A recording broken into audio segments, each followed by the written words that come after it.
بسم اللہ الرحمن الرحیم. ناظرین السلام علیکم. میں ہوں آپ کا میزبان صابر شاکر. وفاقی دارالحکومت اسلام آباد سے کچھ تازہ ترین اور اہم معلومات آپ کے ساتھ شیئر کرتے ہیں. پاکستان کے حالات و واقعات, سیاسی صورتحال. 5 فروری یوم کشمیر منایا گیا اور بڑے جوش و خروش سے روایتی انداز میں منایا گیا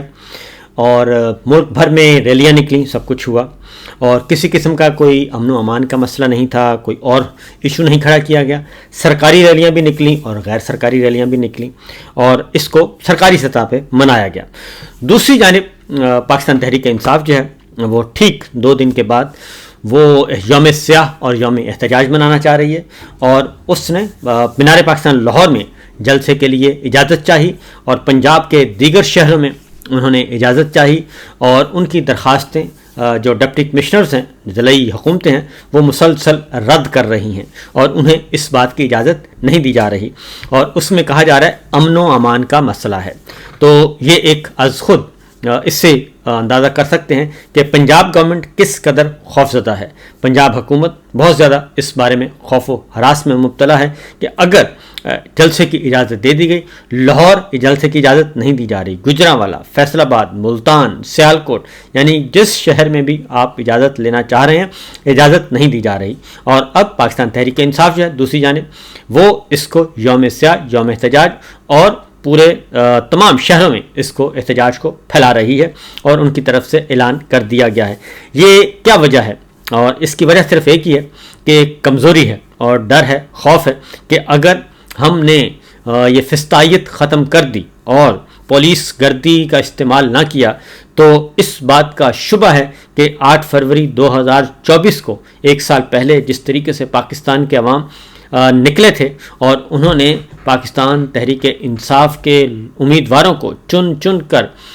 ووٹ دیا تھا, تلاش کر کر کے ووٹ دیا تھا اور ان سے نشان بھی, انتخابی نشان بلہ بھی چھین لیا گیا تھا, لیکن اس کے باوجود پاکستان کے عوام نے شہروں میں بھی, دیہاتوں میں بھی, کھیتوں کھلیانوں, ہر جگہ بھرپور طرح کے ان کو اپنا حق رائے دہی استعمال کیا اور عمران خان صاحب کے امیدواروں کو جتوایا. لیکن اس کے بعد الیکشن چوری کر لیا گیا اور آج 1 سال ہونے کو ہے, ابھی تک ناجائز حکومت جو ہے وہ مسلط ہے لیکن اس کی گرفت بالکل نہیں ہے. شاید اسی لیے یہ اجازت بھی نہیں دے رہے کیونکہ عالمی ذرائع ابلاغ نے جو ہے وہ مانیٹرنگ کرنی ہے, کوریج کرنی ہے. لوکل نیشنل جو میڈیا ہے وہ تو ظاہر ہے سرکاری سچ اور سرکاری جھوٹ کے علاوہ کچھ نہیں بیان کرتا, لیکن عالمی ذرائع ابلاغ اس بارے میں بہت کچھ رپورٹ کر رہے ہیں اور رپورٹ کرتے رہیں گے. ہمارے سامنے کچھ اسی طرح کی خبریں موجود ہیں. وزیر داخلہ اور فارم 47 کے صدر مملکت جو ہے وہ گئے ہوئے ہیں چائنا اور چائنا کا وزٹ ہے اور چائنا کو منانے کے لیے گئے ہوئے ہیں. میرے سامنے کچھ خبریں پڑی ہیں چائنا سے ہی موصول ہوئی ہیں. وہاں پہ جو ایکٹیویٹیز چل رہی ہیں, جو ملاقاتیں ہو رہی ہیں اور اگر ہم مشترکہ اعلامیہ وہاں پہ پڑھیں اور جو خبریں جاری کی جا رہی ہیں, جو ریلیز کیے جا رہے ہیں, اس میں سوائے اس کے اور کچھ بھی نہیں ہے کہ ابھی تک جو اطلاعات آ رہی ہیں 2 مسئلے جو ہیں وہ بھرپور طریقے سے چائنا جو ہے وہ بھرپور طریقے سے اس نے اٹھائے ہیں اور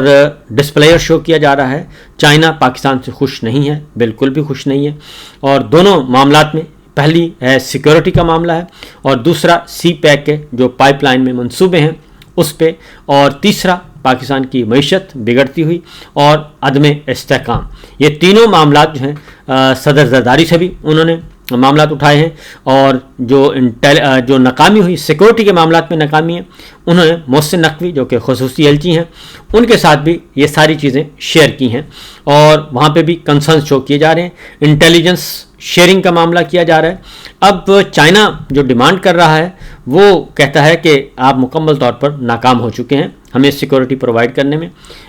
ہمیں اپنا نیٹ ورک, اپنی جو ٹیکنالوجی ہے اور انڈیپینڈنٹلی ہمیں کام کرنے دیا جائے. اور لیکن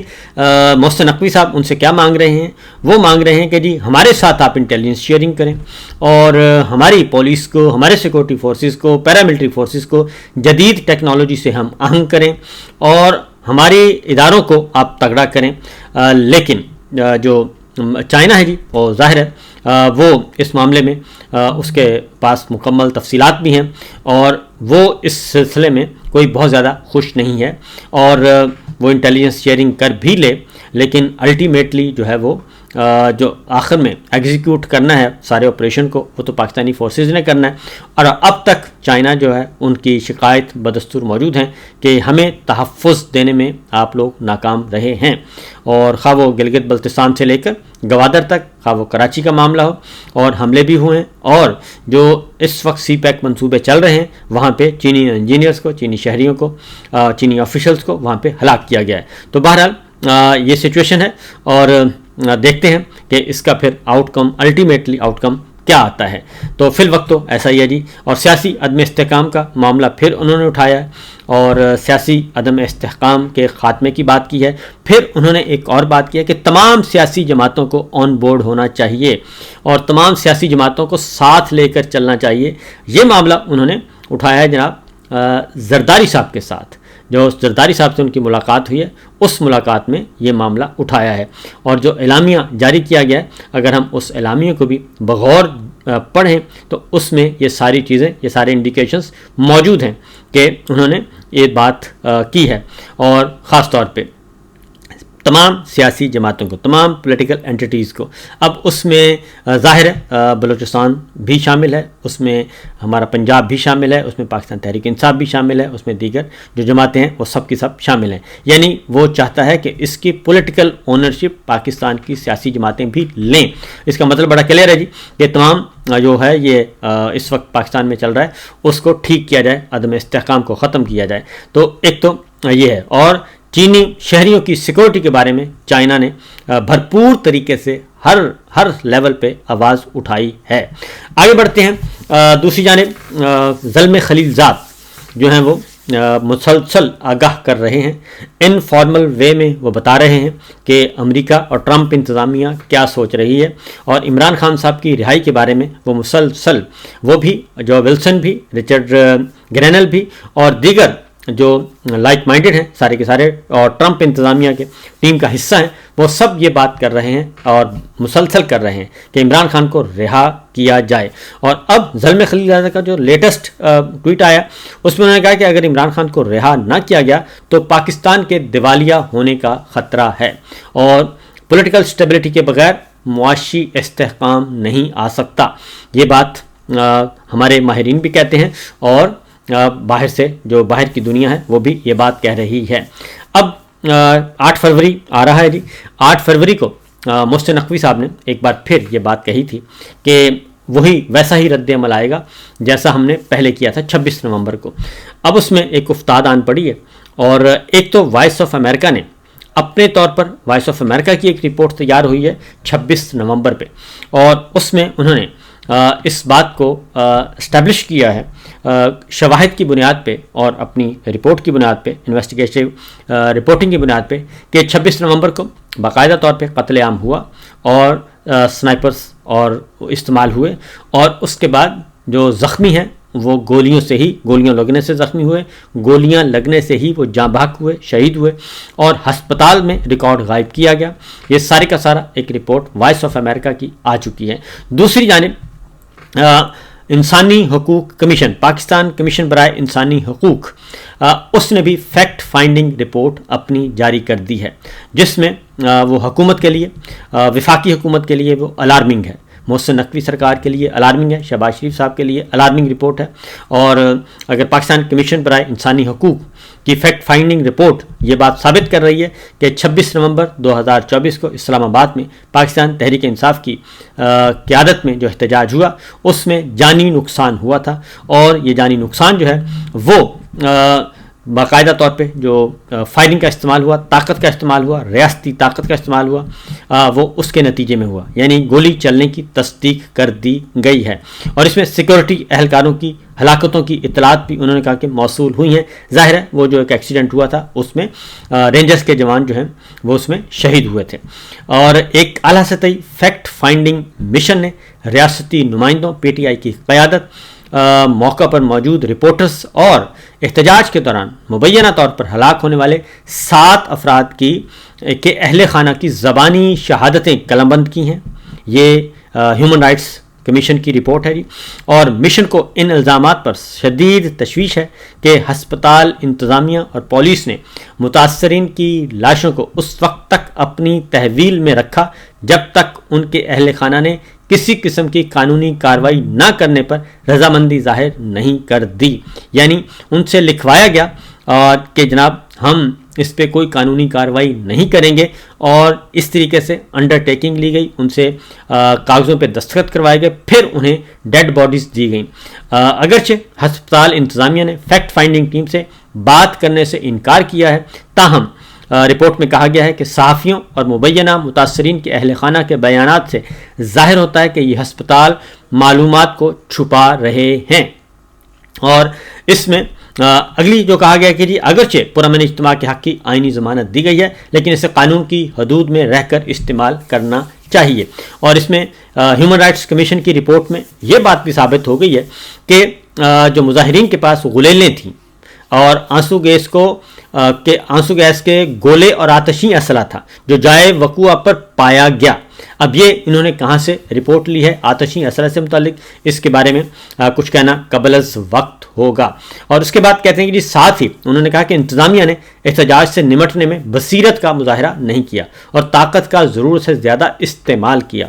اور مشن نے مظاہرین پر آتشی اسلحے کے استعمال کے بارے میں معلومات لینے کے لیے وزیر داخلہ محسن نقوی سے رابطہ کیا، لیکن وہ ٹیم سے ملنے کے لیے دستیاب نہیں تھے، یعنی انکاری رہے. اور اس کے ساتھ ساتھ ہیومن رائٹس کمیشن نے یہ بھی کہا ہے کہ انہیں سخت تشویش ہے کہ مرکزی دھارے کے ذرائع ابلاغ نے بھی، یعنی کہ ٹیلی ویژن چینلز نے، قومی ذرائع ابلاغ جس کو کہا جاتا ہے الیکٹرانک میڈیا نے بھی واقعے کے متعلق مکمل خاموشی اور بالکل لبوں کو سیکے رکھا. اور انہوں نے کہا کہ اس کی وجہ ریاستی جبر تھی یا ان کی خود ساختہ سینسرشپ تھی، یہ دونوں وجوہات ہو سکتی ہیں، اور ذرائع ابلاغ کو بغیر کسی رکاوٹ کے زمینی صورتحال کا جائزہ لینے اور حقائق کو رپورٹ کرنے کی اجازت ہونی چاہیے تھی. لہٰذا مطالبہ یہ کیا گیا ہے ہیومن رائٹس کمیشن کی طرف سے کہ وہ فوری طور پر ان واقعات کی آزادانہ غیر جانبدارانہ تحقیقات کا اعلان کریں اور مبینہ متاثرین کے اہل خانہ، پی ٹی آئی اور دیگر سیاسی فریقین کو اس تحقیقاتی عمل میں شامل کیا جائے. یہ صورتحال ہے جی. ہیومن رائٹس کمیشن کی یہ رپورٹ آ چکی. یورپی یونین بھی اس بارے میں، یورپی یونین کا جو ہیومن رائٹس کمیشن آیا تھا وہ بھی اس بارے میں اپنی رپورٹ سبمٹ کر چکا ہے. You N human rights commission بھی اس پہ تشویش کا اظہار کر چکا ہے. جو پاکستان کا مسئلہ ہے، پاکستان کی حکومت کا، وہ بہت سنجیدہ ہوتا جا رہا ہے کہ انسانی حقوق کے حوالے سے، اور یہ انسانی حقوق کا معاملہ جو ہے یہ کافی دور تلک لے جا سکتا ہے، خطرناک صورتحال. اس کے بعد ہی ایک اور خبر آپ کے ساتھ شیئر کرنی ہے، کیونکہ یہاں پہ ذکر ہوا ہے خاص طور پہ اس میں جو ذکر ہوا ہے جی ہیومن رائٹس کمیشن میں کہ میڈیا نے رپورٹ نہیں کیا. تو میڈیا نے دانستہ رپورٹ نہیں کیا یا پھر جبر تھا، تو دونوں باتیں ہیں. آج لاہور میں مریم صاحبہ یوم یکجہتی کشمیر کے سلسلے میں نکلیں، اور وہاں پہ سینئر موسٹ صحافی بھی موجود تھے اور رپورٹرز بھی موجود تھے، اور وہاں پہ ایک سوال بھی کروایا گیا کہ جناب ہم تو چاہتے ہیں کہ آپ 5 سال کے لیے وزیر اعلیٰ رہیں، تو کچھ جرنلسٹوں کے لیے. تو انہوں نے کہا ہاں بالکل یہ تو ہم کر رہے ہیں. اور ساتھ ہی انہوں نے ایک اور بات بھی کی، انہوں نے کہا میں نے تو عظمہ بخاری سے کہا ہے کہ بھائی یہ سارے جرنلسٹوں کے لیے ایک کوئی ایسی ہاؤسنگ سوسائٹی تلاش کریں، ایسی زمین تلاش کریں جہاں پہ ان کو مفت پلاٹ دیے جائیں، اور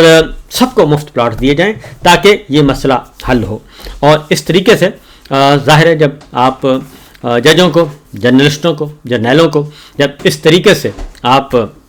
برائب کریں گے، اور یہ آپ کو پتہ ہے نون لیگ اور جاتی امراء کا پرانا ہے جی معاملہ کہ آپ خرید لیں، برائب کریں، انڈائریکٹ اور انڈائریکٹ، آپ پرمٹ، پلاٹ، پیسہ، ٹکٹ، سب جو بھی ہے جس طریقے سے بھی آپ کریں، اور پے رول پہ لے آئیں سب کو. تو لہٰذا یہ سارا کچھ کیا جا رہا ہے جناب، اور یہ معاملات اس حد تک آگے جا رہے ہیں. تو خریداری لگی ہوئی ہے، اور خریداری وہی کرتا ہے جناب جس کو خطرہ ہو. تو بہرحال فی الوقت اتنا ہی، باقی باتیں انشاءاللہ اگلے ولاگ میں. اجازت دیجیے، اللہ حافظ.